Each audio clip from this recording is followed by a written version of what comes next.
Four police officers, among them two, charged with the murder of human rights lawyer Willie Kimani and two other men more than 5 years ago, face fresh charges of killing yet another man in Machakos County just 3 weeks before lawyer Kimani was murdered.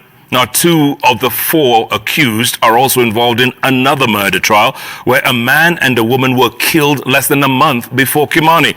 And as Sam Gituku reports, the affected police officers now face a bleak future after serving more than 5 years behind bars and now await judgment in their initial case as they wait for the start of yet another. Justice Joseph Muriri is expected to deliver judgment against 5 accused persons, among them 4 police officers, after concluding hearings in the Willie Kimani murder trial in February.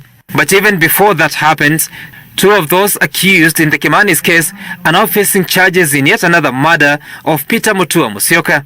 Musyoka was killed on the 2nd of June 2016, just 3 weeks before lawyer Willie Kimani, his client Josephat Mwenda, and taxi driver Joseph Muriri disappeared, and their bodies recovered a week later in the Oldonyo Sabuk River. Josephat Mwenda had complained to the Independent Policing Oversight Authority, and human rights lawyer Willie Kimani was representing him in 2 cases against a police officer. If you are going to change the law, you should have had that then. More than 5 years later, 2 of the accused police officers, Leonard, Mwangi and Fredrick Leliman, are now among a list of 4 police officers charged with the murder of Peter Mutua Musyoka. Musyoka was murdered at an unknown location in Machakos County. Police officers Stephen Lele and Wilson Kamau, who were prosecution witnesses against their colleagues in the Willie Kimani murder trial, are now co-accused in the fresh matter. Fredrick Leliman is wanted in yet another separate murder trial alongside Stephen Lele.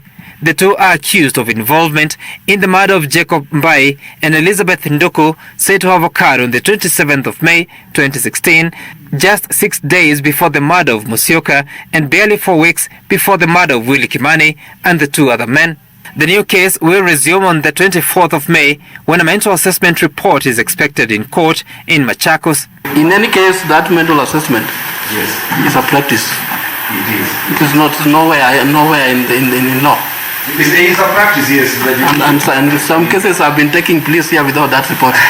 And even as the accused persons wait for Justice Joseph Muriri's judgment, some of them might remain behind bars for longer, whichever way the court finds, as they stand trial in the 2 recent cases.